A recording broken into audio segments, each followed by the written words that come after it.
Hello, it's Randi Rhodes. Here's a clip from our show, and go to randyrhodes.com for the whole thing and a podcast. Buy a stinking podcast. Mary had a little man. The fault. We believe that all men are created equal. To the magnificent mosaic that is America. From radio beacon to radio beacon. I have a dream today. Change has come to America. Believe me. Knock, knock. Who's there? I'm the president. Of your imagination. Randi Rhodes Show. Turn up your mind. Where were we? Where were we before we were entering? There's no line at all here.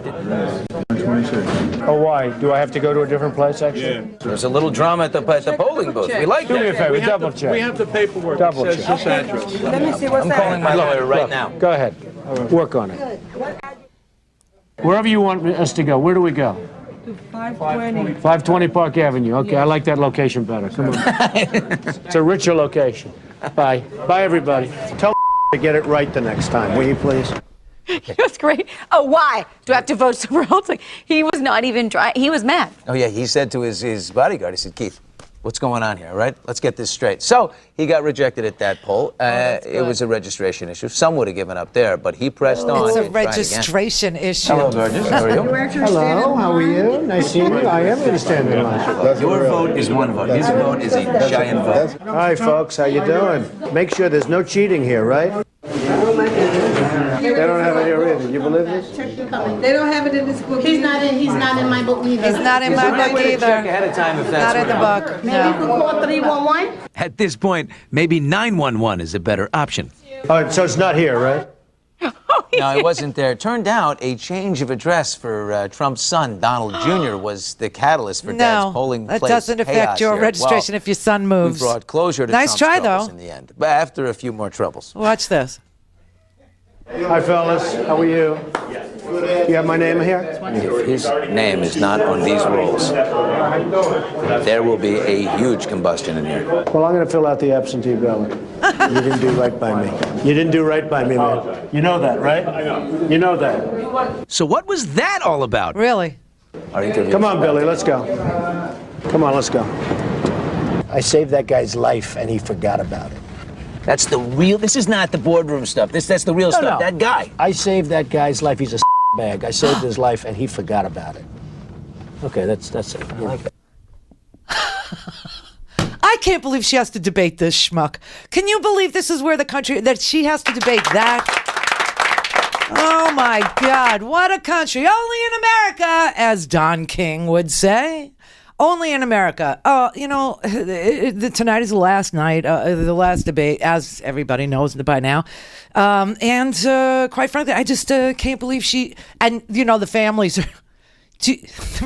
are at each other's throats. This is crazy. This is like a really weird one, okay? Check this out.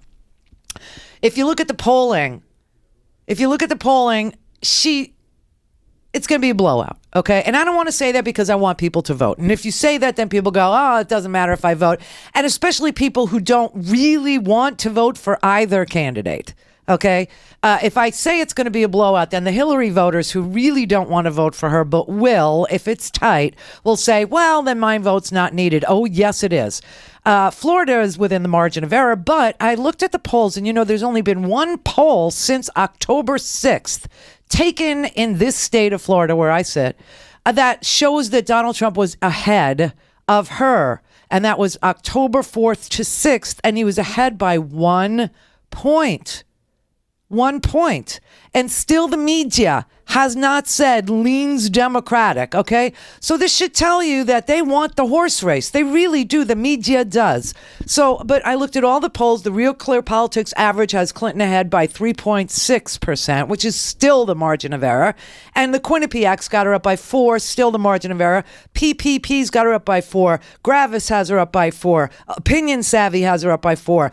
NBC Wall Street Journal Marist has her up by 3. So, you would think that the media would say leaning Democrat, or that the map would start to change a little blue, but it hasn't. And then you look at North Carolina, she's ahead by 2, also within the margin of error. Wisconsin, she's ahead by 7. Please, when you go to the polls in Wisconsin, do yourself a favor and pick Russ Feingold for your senator. Thank you very much. I've known Russ for years. He's the real deal. He's a great guy. He's progressive.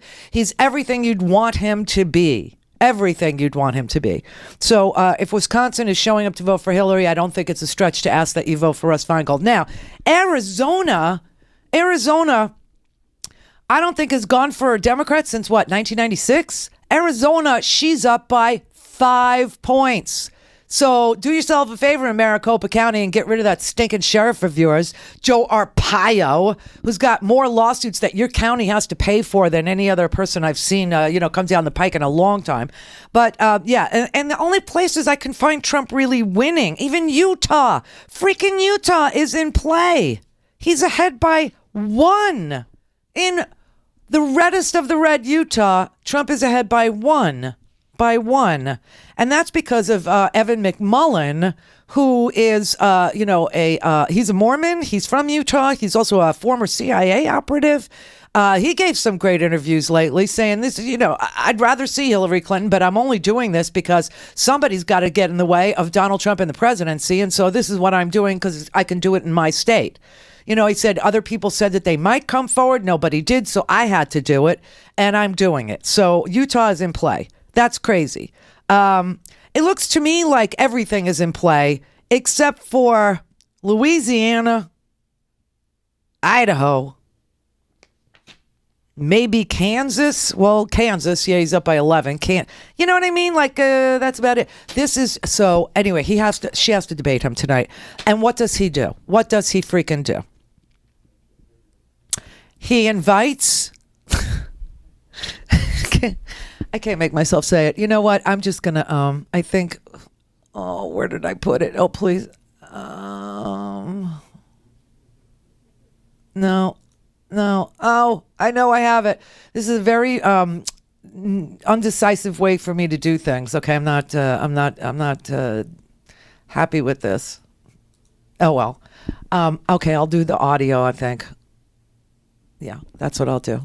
We've just gotten word one of his guests tomorrow night. You'll remember he invited Bill Clinton's accusers to the last debate. This time he asked President Obama's Kenyan-born half-brother Malik.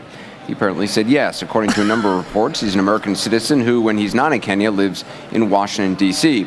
As for what the Trump campaign hopes to accomplish by inviting him remains perhaps unclear. Malik has said he is supporting Donald Trump in this race. What's the idea behind that? Right. Well, I've reached out to a number of campaign officials. They haven't said exactly what they're up to in inviting the president's half-brother, Malik. We should point out, though, that this invitation, I guess, was announced just hours after President Obama earlier today at a Rose Garden press conference that said that Donald Trump should stop whining about the possibility of a rigged election. Who's next? Why didn't he invite Roger Clinton? I mean, why did he have to go to Obama's? It's so personal, his retaliation. You know what I mean? It's like, it's not business for him. It's just, it's absolutely personal. You attack me, I hit back. You hit me, I hit you. And apparently he's punishing Barack Obama for yesterday. I have never seen in my lifetime or in modern political history any presidential candidate trying to discredit the elections and the election process before it's happened, before votes have even taken place. It's unprecedented. It happens to be based on no facts. Really? You start whining before the game's even over? If whenever things are going badly for you and you lose, you start blaming somebody else, then you don't have what it takes to be in this job. But that's why he invited Malik Obama, apparently hours after this Rose Garden thing, which we showed you yesterday, right? He was meeting with the Prime Minister of Italy. He's kind of cute. Not as cute as, President Peña from Mexico or your guy up there in Canada, Trudeau. Really hot. But one of Barack Obama's half-brothers was invited to attend the debate and sit in the front row to get even with the President of the United States for having a Rose Garden press conference. Look at all the news people there with the Italian Prime Minister. Now, Malik Obama is Kenyan born. He did announce that he was supporting Trump's candidacy in July, but the Trump campaign never reached out to him until after this Rose Garden thing. Now, Barack Obama has another half-brother named Mark Obama. His last name is Desenjo. Mark Obama Desenjo, who lives in the southern Chinese city of Shenzhen. But he's American. But he does business there. He's a businessman. And all three of the half-brothers have different moms. Okay, and they're not that close because, you know, Dad got married like Trump did. Got married to 3 women and had 3 kids. Now, you know, Barack Obama's mom left Barack Obama's father, and Barack Obama was born in Hawaii and raised with his grandparents in Kansas.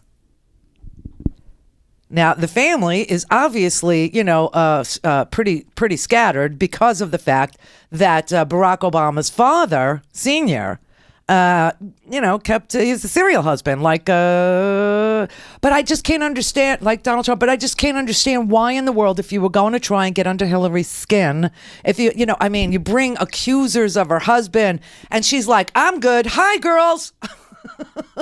Right? You saw that.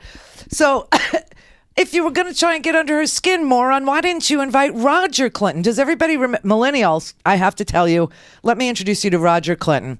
Roger Clinton is Bill Clinton's younger brother, also from a different mother. Okay, different mother. Now, Roger Clinton, during the Clinton presidency, during Bill Clinton's presidency, was a thorn in the Clinton White House's side, because Roger kept getting caught on videotape selling cocaine to undercover police officers. Okay, it only happened once, but it was on videotape, and he did get caught. And he pled guilty because it was on videotape. What are you going to do? Okay. And then he got arrested. Well, then he tried to be a singer-songwriter. Does anybody remember the awesome career of Roger Clinton? You can't play music because you'll get flagged. You'll get flagged, and they'll take down our whole show, even though we have an ASCAP license. Hello?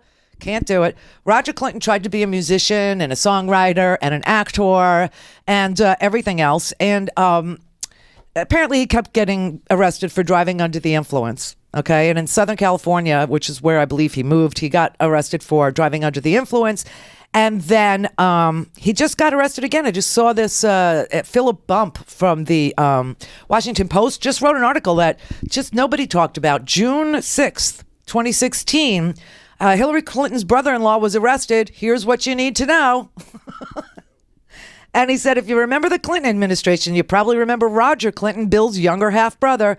At the time, he was compared, and why didn't you invite this guy either, Donald? He was compared to Jimmy Carter's brother, Billy, who had such an unflattering reputation because Billy used to like to urinate in public places after drinking too much beer. Well, after he got caught urinating in public, you know, in front of reporters. Yeah, he urinated at an airport in front of reporters because he was drunk on beer. And then he said, well, why don't I have my own beer? And he invented Billy beer, which nobody drank, nobody bought. But Roger, while Bill was governor of Arkansas, Roger was arrested for selling cocaine to an undercover police officer and pleaded guilty. And then on January 20th, and this is like really stupid because, you know, this shows you how stupid Trump really is. Okay, there is some there. You know, you people forget, you know, like what it is about, you know, people that don't trust Hillary Clinton, don't like Hillary Clinton, have these bad feelings about Hillary Clinton. It wasn't the women. It wasn't the women because she was the victim and all that. She didn't do it. Her husband did it, right? But Roger Clinton doesn't have a criminal record anymore because Bill Clinton when Bill Clinton left office, he pardoned his brother. He pardoned Roger. Well, actually, Roger is his half-brother also. You know, it's just like Malik is the half-brother, and then you got Mark, the half-brother of Obama. Billy is a full brother, but Roger is a half-brother by another mother, right? And Bill Clinton pardoned him, and then that became a subject of investigation by the congressional Republicans. Why did he pardon his half-brother? Can a president pardon his own family? Let's investigate this. See, this is why people just don't remember the Clintons with the kind of joy that they should, because the Republicans in Congress never stopped investigating the Clintons. Never, ever, ever stopped. Now, with Obama, it's just pure obstruction. They don't investigate him. They just don't do anything. They won't pass anything. They won't appoint a judge. They won't confirm. They won't even have a confirmation hearing to see who this Garland guy is, who's supposed to be completely moderate, whatever. Okay, they won't even do it. They won't do anything to help the economy. They won't do a jobs bill. They won't raise minimum wage. They won't even have a hearing on what the effects of raising the minimum wage is. They won't have a hearing on tax policy. They won't have a hearing on, I remember during guess it was 2004. Was it 4? I don't know. I can't remember what year it was. The Republicans were in charge, and so you couldn't even hold a hearing if you wanted to hold a hearing because the Republicans wouldn't allow it. They just were obstructing, and they wouldn't allow any hearings on anything. So the Democrats in the House wanted to have a hearing on media, which is going to be a big thing going forward. They wanted to have a hearing on media. They wanted to know why there was so much conservative media and very little alternative to conservative media, whether it was middle of the road, whether it was, progressive, whether it was, anything different than, and studies had been done by the Columbia School of Journalism to show that there were thousands of hours of conservative talk radio and no hours, like maybe 5 minutes of commentary by people that sounded like me. So they wanted to have a hearing. Republicans said no. We had to meet, I swear on my life, we had to meet in the basement of the House chamber. We met in the basement of the House chamber. The House Democrats convened. It was a panel of people. They couldn't take our testimony because it wasn't they wouldn't allow it to happen while Congress was in session. And I remember we ran out to go get a flag because they wouldn't even give us a flag. Clear for takeoff. Randi Rhodes Air Force. Air Force. RandiRhodes.com.